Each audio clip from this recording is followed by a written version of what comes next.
you basically have this, 500 years of mass media since the dawn of the printing press, and it accelerates and it keeps accelerating with the telegraph, and then newspapers and magazines and television, cable television, and so on.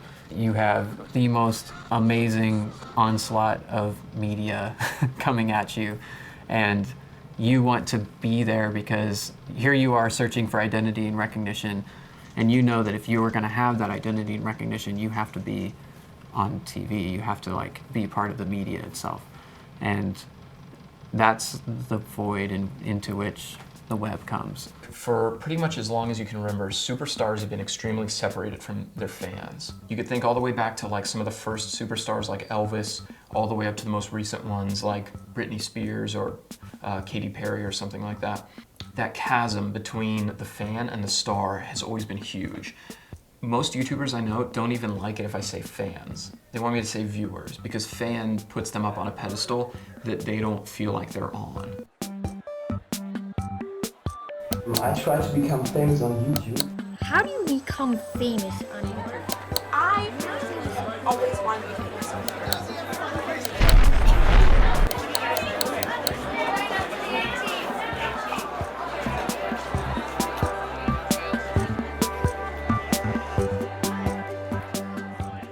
Hey, I'm Mike Wesch. I'm a professor at Kansas State University, and I'm teaching a class called Digital Ethnography. And ethnography is the study of a culture, and we are studying the culture of YouTube. I mean, this is the joy and terror of that research was for 2 years I did nothing but watch YouTube videos, right? And I was just totally absorbed in this world. We did several interviews with people who would say things like that. They would say, and it's really interesting. It's like this sociological experiment where you can just see their being, you can see their person. I feel so connected to them, that type of thing, right? And it was because they could just turn it off that they felt free to connect. Relationships are basically really hard, and the more deeply you get into them, the more obligated you are and the more constrained you are. And what technologies provide is the capacity to connect without constraint. Kids want to come out and meet YouTubers in person. It's not just something that they click on and maybe buy a t-shirt. It's something that they want to legitimately interact with. I'm Kevin Kanchan. I'm the CIO here at AKT, and part of what that means is that I head up all of the YouTube stuff that we do, including playlists. This is going to be so much fun.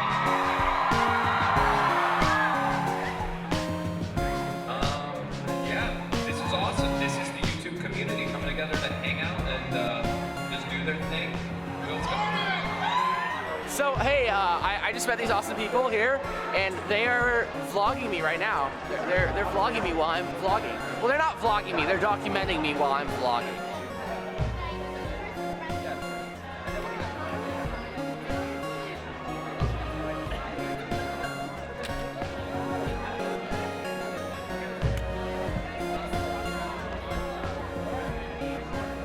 I read that about 9 sitcoms are approved every year, 9 new sitcoms.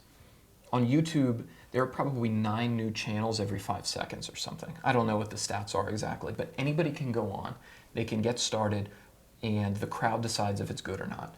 For example, you can go on Wikipedia and look at a list of YouTube celebrities. What you find is a whole lot of niche celebrities, people who probably, out of 100 of them, you probably don't care about 95 of them.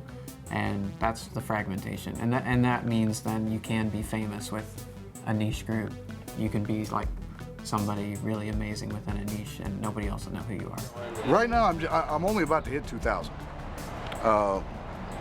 Compared to these guys, that's really a drop in the bucket, but honestly, when I hit 2,000, I'm gonna be jumping up and down, probably cartwheels, I make parodies, I make just imitation viral videos.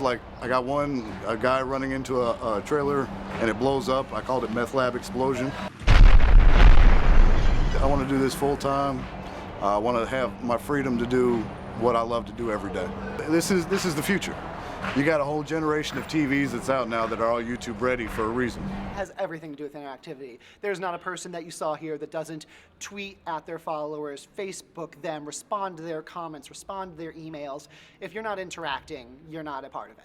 You feel more of a connection when you see a YouTuber because a lot of the time they're talking to the camera. And even if they're not talking to the camera, if they do skits, they communicate through the doobly-doo or the description. the description. The link's downstairs in there, right there, click it now, okay. I think that the interactivity is what kind of sets the medium apart. I think it's not what gets people there in the first place, though. I think just like super typical videos that people think about when they think of video, like a squirrel water skiing or a bulldog skateboarding or something like that, is what people are initially attracted to, and that's what gets them on the site, just kind of like time waster stuff. We're back now at 7:43 with a viral video sensation that's already gotten more than 16 million hits on YouTube. Some find it hysterical, others do not. It shows a young boy videotaped by his dad shortly after waking up from dental surgery. Take a look. Is this real life? Yeah, this is real life. He had to have a tooth removed. And so we went to the dentist. A combination of things led to us videotaping it. Oh, now I have 2 fingers. Good. It was a serious thing. My wife couldn't be there, and I had just bought a flip cam. You know, the flip camera, the little one. But just recording them growing up and, you know, being this age, and it's kind of more that focus right now. Stay in your seat. You know, we just kind of got thrown into this not knowing anything really about YouTube, so it's really been a learning curve for us too. And these guys are more, you know, on the creative side. You know, we kind of won the lottery, you know, so to speak. So we do see the difference between ours and theirs. So if you look back, say, 600, 700 years ago, one of the core ethics would be something like honor. But honor only works when you have a static society in which everybody knows the rules. And now we live in a society in which there's too many authorities and too many options and too many choices, and you can be anything you want, and you'll find praise somewhere from somebody for being that thing. So there's no more honor anymore, and it's all about expressing your personality. And that's relatively recent in human history, that personality is the core ethic rather than something like honor or doing the right thing. You just have to have the personality. You got to be able to look into that camera and connect with someone and have that person want to connect with you. You've got to make people want to know you, and it takes a very distinct, polished personality to be able to do that.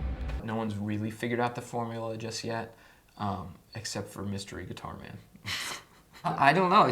All of his videos are completely different, and somehow he has millions of views on all of them. They're all incredible videos, but it's not like he's not following any formula that anybody could ever figure out. Last week I went to go see an orchestra, and afterwards somebody asked me, "So Joe, what did you think of it?" And I said that I hated it. But why? It's because I couldn't pay attention to the music. Well, why not? It's because the whole time I was picturing the maestro doing this.